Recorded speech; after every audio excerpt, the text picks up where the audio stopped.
Hey everybody, welcome to Culinary Characters Unlocked. I'm David Page.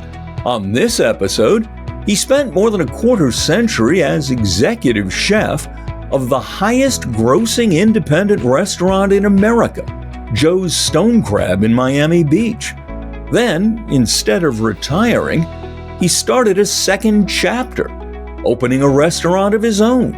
Here's Chef Andre Bienvenu. Chef, thanks for being here. How are you? Good, doing well. Appreciate being here. Glad to have you. So, some guys have a midlife crisis, they buy a motorcycle. You buy a restaurant? I'm very fortunate. I love what I do. I'm 59 years old, and I'm proud to say that. And I just have tons of energy, and I'm excited for this new venture. A year and a half ago, it kind of fell in my lap. And I said, what better time to start it? Both my kids are growing up. They're both very successful in their fields. My wife and I sat, we talked about it, and we said, this is kind of we're on the 16th hole in the golf course, I look at it. And this is hopefully my big last hurrah in the industry. But I'm truly enjoying it, loving it. Well, I read that you figured the next step was retirement. Well, I own a seafood company. I've had it for 24 years, and I was just going to concentrate on that for the rest of my time. And like I said, a year and a half ago, this kind of fell in my lap, and I got excited. And I said, what better way to ride off in the sunset with all the years of experience that you've had and put it towards a restaurant and see what happens. And, we're 7 weeks into it. And let me tell you, it's been extremely successful. Packed? Packed every night. Every night we've been sold out. I was outside Saturday catching some fresh air, and a lady walks by and goes, how do I get in there? I heard you guys are packed for 30 days. So I said, let me help you.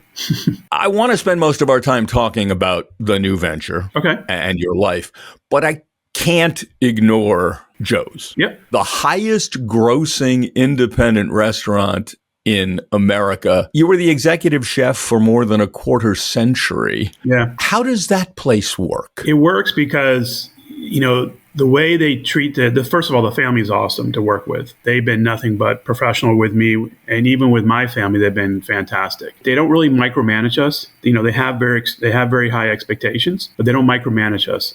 And they have a dynamic team that works there. First of all, they have a dynamic staff. I had 130 employees on my staff, and they were fantastic. And they make you feel like you're part of the family. Joanne, who's the head of the family, I call her E.F. Hutton. And when she speaks, you listen. And she's just dynamite to work with. And her son, Steven, was great to work with. And I thought I was going to retire there. I really did. I thought it was, this is my last resting place in the culinary field. I had a great run for 26 years, but as everyone talks about in South Florida, the commute was just getting tougher and tougher. I was up to about 4 hours a day commuting certain days of the week. And I felt because of that, I wasn't giving my 100% to the operation. And I just felt it was time for a new chef to come on board and take it to a whole new direction. I felt that the family was owed that from my perspective. Did you go to Joe's as executive chef? Yes, I came as executive chef. So I was lucky enough to transform that restaurant from 1998 to where it is today and have a major play in one of the best restaurants in the country. And that's probably something that I'm most proud of, that I was able to transform it and bring it into a very modern kitchen and to be one of the best kitchens in the country today. Let's talk about how'd you transform? When you got there, was it already a legend? I mean, it was definitely a legend when I first started there. And that's what excited me to go there. I was with Hyatt Hotels prior to that, and I was getting transferred to the Park Hyatt in San Francisco. And my wife just basically said, it was time. I had 2 young kids. It was time to settle down. I did the hotel tour for about 15 years. And I started at Joe's, and it was very simplistic in what they did. They were looking to modernize and grow and become more of a driving force in the culinary industry. And after 26 years, I think they're there. I mean, listen, it's one of the best restaurants in the country. What makes a great restaurant? I always say, listen, McDonald's to me is the greatest restaurant in the world. Because they do what they tell you they're going to do. Exactly. And they're consistent. Are they cutting edge? No, but they're consistent. The people are warm, they're welcome, the uniforms are clean, the place is clean, the food is consistent from Miami all the way to Seattle. And that's what Joe's is. I mean, Joe's created a culture. I hope I can replicate that culture. The way they treat their employees is unbelievable. The way they treat their managers is unbelievable. Coming from Hyatt Hotels, which is all very financially driven, to an operation where the family's biggest highlight is when an employee can buy a house and put their kids through college. That means something. And it's rare, unfortunately, in your industry, in my opinion. Am I wrong? No, it's very rare. It's very rare in the way they treat their employees. During the pandemic, you couldn't work at a better restaurant. The way they took care of their employees was above and beyond. And what I respect about the family most is they're so humble in what they do. They're working that restaurant every single day. They're in there in jeans, t-shirts, working with the employees, working the floor. They know what it takes to run a great restaurant. And I really wish more restaurateurs would learn from that restaurant of what it means to run a great restaurant. How'd you get there? Were you one of those kids who at the age of 9 watched mom cook and said, I'm going to do this for a living? My whole family's in the aviation industry, and I actually went into cooking because my mom only cooked leftovers. I'd always say, this is going back, I'm 59 years old. So you're, looking at the 70s and early 80s and, watching my mom cut her hand, opening that canned ham, putting a toaster in the front of the table with bread and, gobbledygook. I just fell in love with it because my mom just was a horrible cook. And I say she was my biggest inspiration to go into the cooking industry. I think your mom and my mom learned at the same cooking school. We'll be right back. Okay, you developed some skill in cooking out of self-preservation. Yep. When did you say, I could do this for a living? My sister had worked at a restaurant in Tampa, and I was 14 years old. And one night she said, hey, we need a dishwasher here. Can you come help? And I think that's what excited me. I was able to go work in the restaurant, work my way up to a prep cook. It was a very upscale French restaurant back then. And I said, you know what? I think I can do this for a living. And I just started working all through high school. And when I graduated high school, I headed off to the Cordon Bleu in Paris. And then I came back and finished up at Johnson & Wales in Providence, Rhode Island. But, I'm very fortunate. I found something that I truly, truly love. My son, who's grown up, he's in the industry. So I'm proud that he stayed in the industry with me. Wasn't he with you at Joe's? He was with me at Joe's. He was geared for the whole aeronautical engineering, a mathematician from day one. We knew in third grade he had something special about him, but he also played hockey. So he got accepted to Cornell, Penn State, and we let him defer for 2 years to play minor league hockey. And in the summers, he'd work with me at Joe's. And then he came on with me full time at Joe's. In the summer, I'd send him off to the French Laundry. I sent him off to Morimoto's in Napa, L2O in Chicago, and he just fell in love with it. And now to this day, he's a general manager of Allen Brothers Meats in Chicago. Wow. So he's still in the industry. So I'm really, really proud of both my kids. You mentioned hockey. Yeah. You grew up in New England? I did. I played hockey through college, and then I was able to get him into hockey down here, and he just fell in love with it. And then I was able to coach him at a youth level, 10, 12, 14, 16 years old. Then we sent him off to play juniors, and then he took off from there. I've read that you think or you say you can apply lessons from hockey to the industry? Well, I grew up coaching. I was able to coach for about 15 years down here, and I apply a lot of that into my kitchen. I run it like a sports team when it comes to stats, responsibilities, expectations, what are our goals. So I coach it from a athletic perspective, not from a chef's perspective. I think one of my greatest success is I'm able to mentor. In my kitchen, there's no profanity allowed. You will never, ever hear me scream and yell. It's all about respect. And we have a daily meeting every day at 2:30. And I did this at Joe's too. And we talk about the toolbox of life. We don't talk about cooking that much. We talk about expectations. We talk about responsibility, respect. You name it, we talk about it. And so now at 59 years old, I feel like I'm their grandfather talking to my staff. But it goes a long way. I can teach anybody how to cook, but I can't teach everyone how to get along. And through my communication and coaching all those years, I think I've had just tremendous success. No yes chef in your kitchens? No, my name is Andre, and that's what they call me. And on all my executive chef's jacket, my exec sous, my 2 sous chefs, it just says their name, no titles. Because I try to create a very level playing field throughout the operation. There is no front of the house, there's no back of the house. It's one kitchen. Everybody has a name. I don't want to hear, hey, mammy, hey, pappy. No, call them by their name. Once you know their name, they become part of your friends. You have a lot more respect for them. And so, on my jacket, it doesn't say executive chef, doesn't say partner.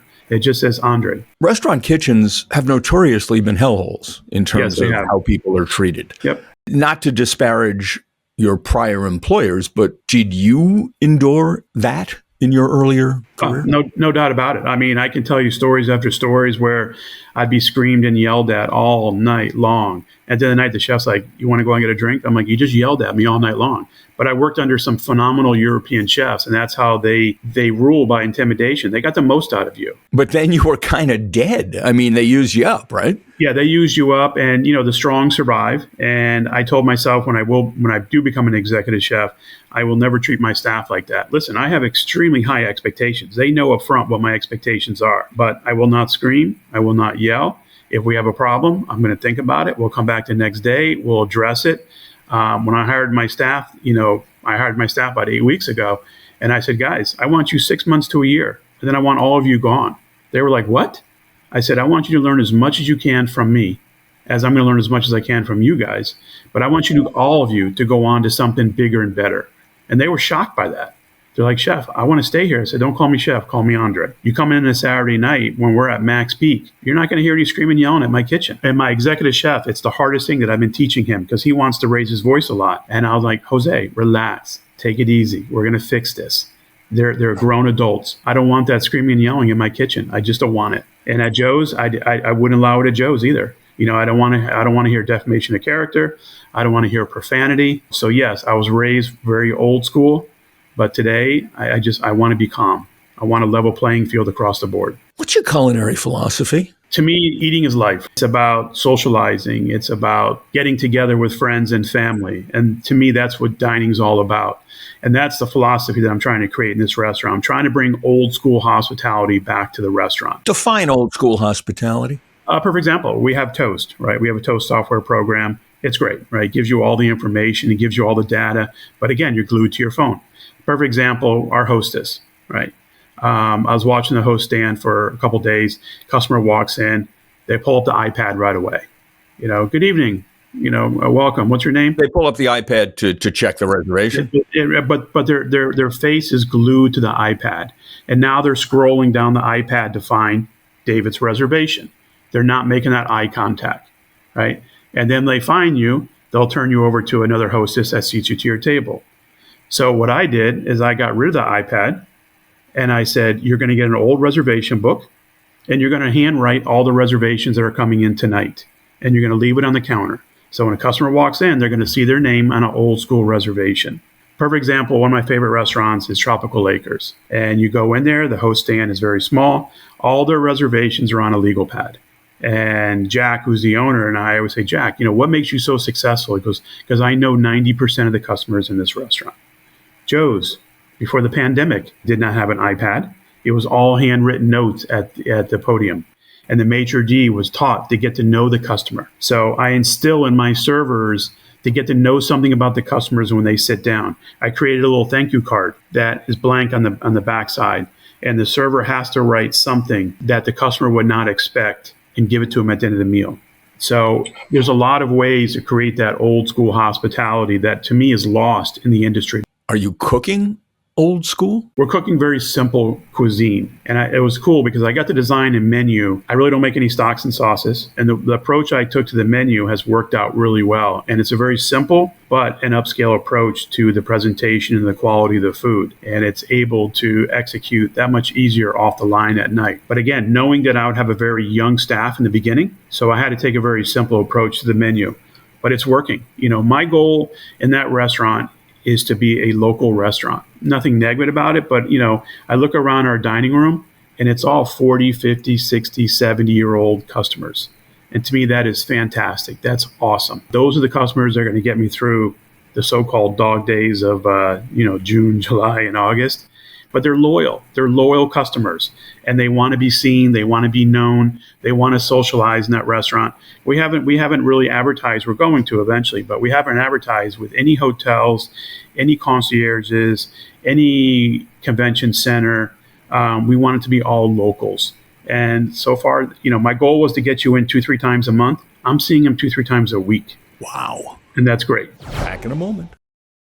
Let's talk about the food. Mm-hmm. Stone crabs. Yep. You're competing with Joe's? I will never compete with Joe's. I mean, I just never will. And, I still, like I said, I have tremendous respect for that restaurant. But I knew I had to put stone crabs in the menu because of just the correlation that I had with Joe's. And it is South Florida. Well, there are a lot of people in the U.S. who really have never had or may not even know what a stone crab is. So let's start at the beginning. What the hell's a stone crab? It's a rock crab that comes out of South Florida. You can get them all the way up the coast. But what makes them so unique from a Joe's perspective is, they have their own fisheries. So what you're eating today was caught yesterday and brought up this morning. And so, their turnaround time is incredibly fast. So that's why their crabs are so great. And I'm not pushing stone crabs. It's not a focal point in the restaurant. They're just there. What I go through in a week, they probably go through in a lunch. How fresh are yours? I have very good reputation with the vendors. So I'm within 24 to 48 hours, and I demand at least 48 hours out of the water to the restaurant.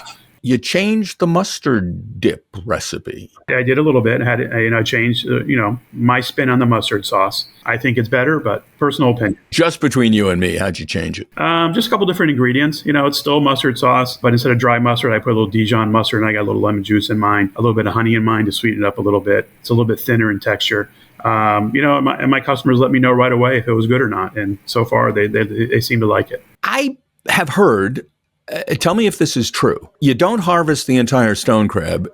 They are able to regenerate the claws, so you remove the claw? Yeah, you take one claw off at a time, and they say anywhere from 18 to 24 months, it'll regrow that claw back. But it's able to survive on one claw.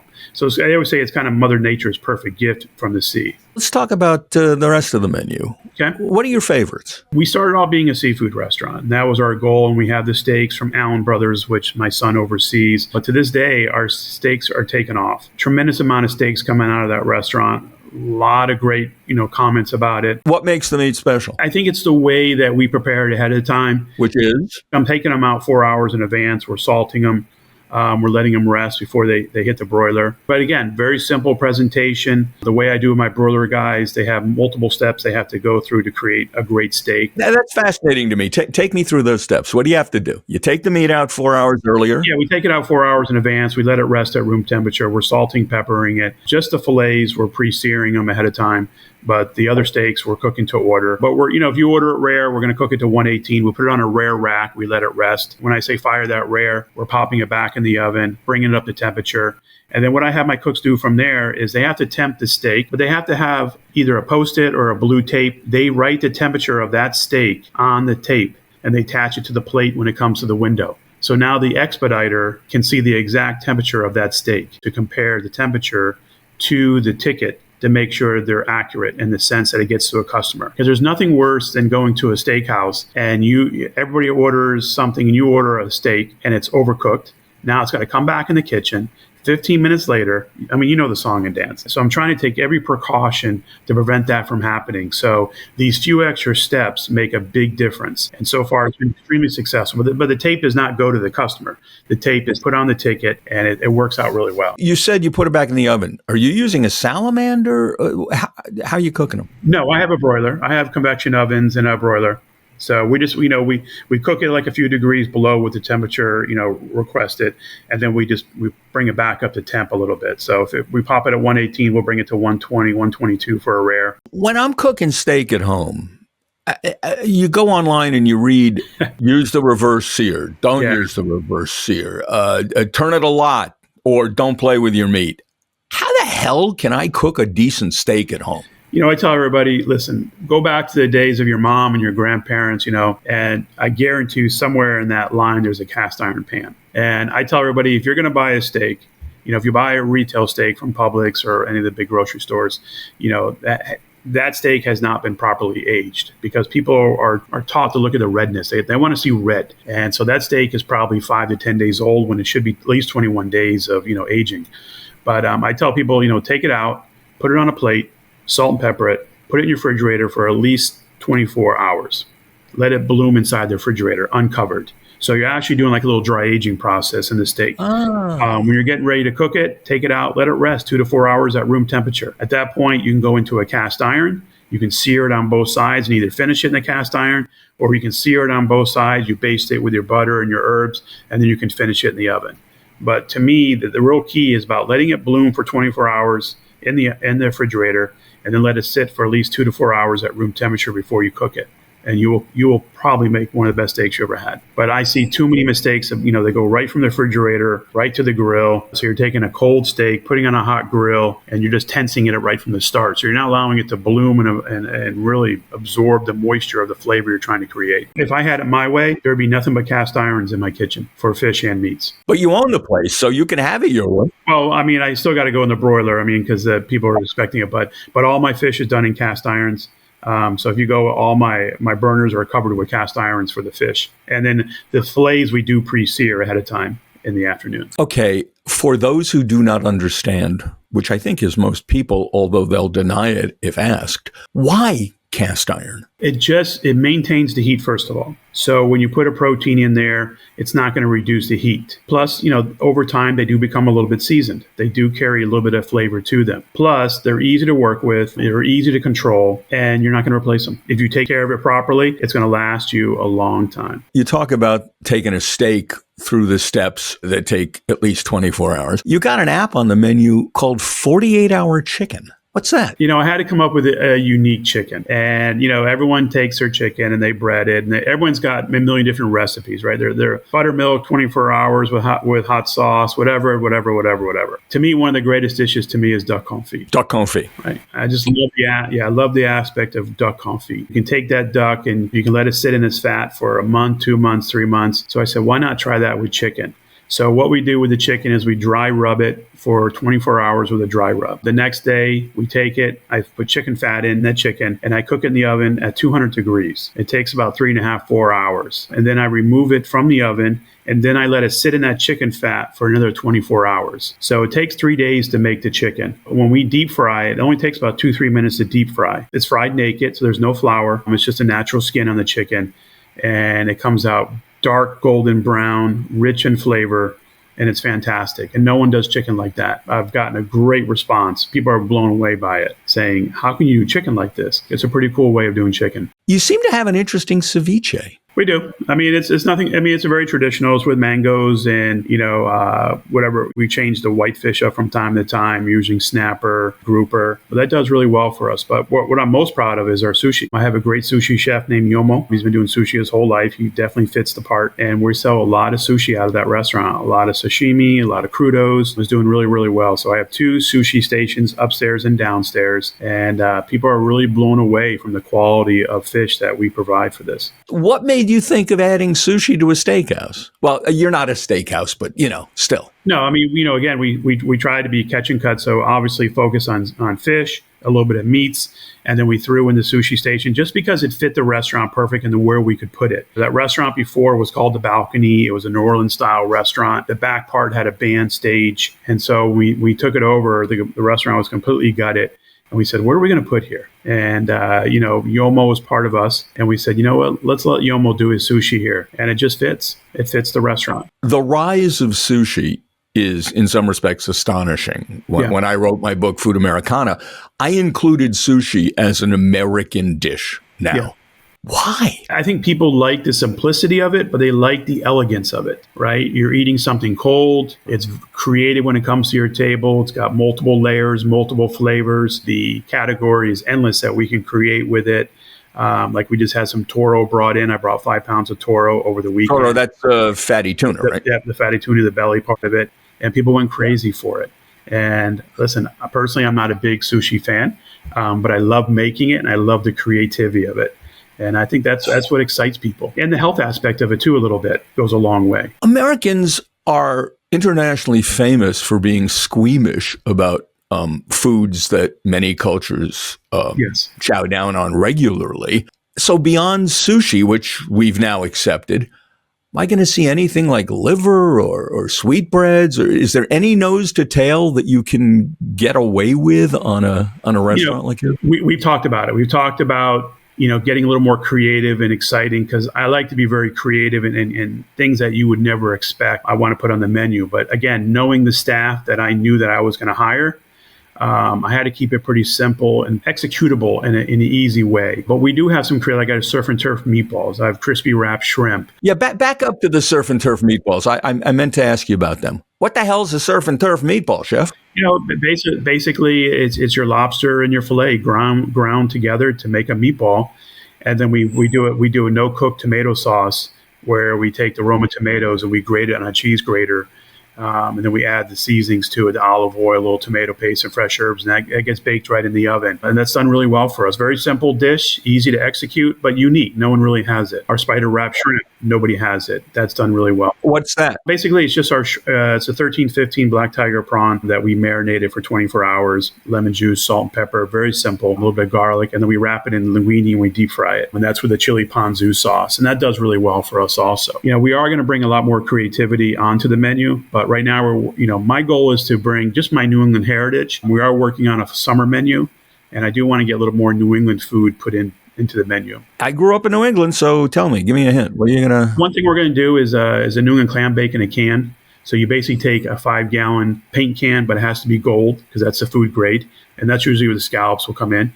And what I'll do is I'll put a strainer in the bottom with some seaweed, a clam broth, and I'll just load it with traditional seafood items, New England seafood. So it'll be shrimp, clams, mussels, corn, potatoes, lobster. Then I'll put a cover on it, and we'll just basically at that point it becomes a pressure cooker. So we'll put it on the stove, cook it for 20 minutes. We'll bring it to your table. We're going to open it up. There you go. There's your New England clam bake. Oh, that's wonderful. My dad was a pilot back in the Navy in the 50s, stationed in Mayport out of Jacksonville. And he tells me stories when he used to fly, a lot easier to fly back then when today you're not being tracked everywhere. But he would fly to D.C. and go down to the ports of D.C. and get the cans and put them on the airplane and bring them back to Jacksonville. So he kind of gave me that idea of that project. So that's something you've never seen before in a restaurant, and that's something I'm going to do this summer. Buzzwords are local, organic, fresh. How much does it matter to you that you're getting stuff from right around you? It means a lot. It means a lot. It gives me talking points. It puts me back in touch with what goes on.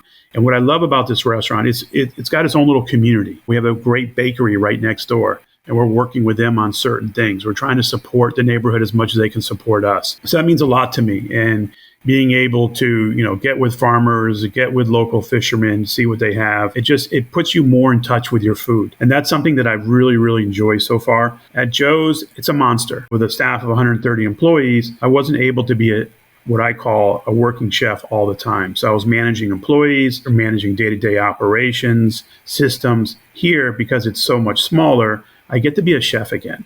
And I tell the story, my third night there, I got to work the broiler, and I went home and I stunk. I stunk like the broiler, but I loved it. I was so happy driving home. I was like, this is something I missed since my 20s and my early 30s. And, I got to go behind the line and create and teach these guys how to cook. And I was a little rusty, I won't lie. Oh, do you have the expediter giving things back to you? Yeah, and it was funny because my executive chef, which I have one on staff, was giving me a hard time. And he's like, do you need the rusties from cars to, get the rust off of you and everything? And it was great. I mean, I walked in my house, my wife goes, oh my God, you stink. Throw that jacket away. But I'm like, no, I felt great. And so I do work the window a lot, and just seeing the rhythm now, the rhythm's improving, the consistency. It's like music. Yeah, going into a night where we do 350, 400 with no returns. It's awesome. It's a really good feel. Even though I'm 59, I feel like I'm 25 years old again. So it feels really good. What's coming up? There is some more coming down the pike. I did not enter just to have one. We got a couple more on the drawing board, so we'll see. But I can tell you, being 7 weeks into this with being an upscale local restaurant, it's been nothing but success. I thought it would be a lot harder, honestly. I was like, oh my God, I'm not going to sleep at night. I'm going to be stressed out. But I think it's all my years of training has come together. The partners are off the charts to work with. They're great partners to work with. I'm really excited. And like I said, I thought it would be harder, but it wasn't. It was actually very enjoyable. It was great to pick out wine glasses and plates and china and glassware. And it was really fun to do that again. What do you think about the state of food in America today? To me, I think it's going the wrong way in a way. I own a food manufacturing company. I don't like what we have to do with food sometimes. Like what? I think the additives and preservatives in the foods today, the natural food has gone by the wayside a little bit. Despite all the talk about we're all health conscious? Listen, we all talk about it, but we don't live it, honestly. Some people do, but just think about how much additives and preservatives are in food today because of the shelf life. And it all comes down to $1. At the end of the day, it comes down to $1 what you can make on your products. That's one thing I've created over there. None of my food has any additives or preservatives. So I try to stay as natural as possible. like I said, our tomato sauce. It's a no-cook tomato sauce. So you're getting the all-natural flavors when we cook it for the very first time is with that dish. I'm not looking to make stocks and sauces where we bastardize and I'm putting a lot of chicken base or beef base to modify the flavor. I want the natural flavors to come through when we cook the dish. But aren't we at a stage where, how do I phrase it? Those are the flavors people expect. I think it was Shake Shack that tried to convert from frozen fries to fresh fries and the customer rejected it. Oh, yeah. I mean, you look at some of these grocery stores that created these huge aisles of health items. They're not there today. So I just think people's, it's like when my parents grew up, going out on a Saturday night was a big deal, right? You went to a high-end restaurant, which was so-called a high-end restaurant back then, usually a French chef, right? Screaming and yelling, drinking wine in the kitchen. But food meant something. It was a special thing to do. Now, the story is, Mom, why are you cooking tonight? What's going on? Why are we eating in? Something going on? Americans are used to going out every single day. And the youth today, the teenagers, 20, 30-year-olds, the Bolets, the Chipotles, that's become the norm for them. So to me, food is not as special as it used to be 30, 40 years ago. Hopefully we'll get back to that. But these little small restaurants are popping up. The QSR, the quick service restaurants, are popping up everywhere. And that's what the youth is used to. And those QSR market restaurants are taking a lot of shortcuts to put their product in your mouth. Well, hopefully there are enough folks in the industry like yourself to at least keep the candle lit for the kind of food that people ought to be eating. I hesitate to call you chef because you want to be Andre, but out of respect, chef, this has been an absolute pleasure. Thank you so much for talking with me. Oh, I appreciate it. Let's look forward to having you in the restaurant. Oh, I will be there. I guarantee it. I'll be there. Thanks again. Thank you very much. Have a good one. Chef Andre Bienvenu on Culinary Characters Unlocked. I'm David Page, and I'll see you next time.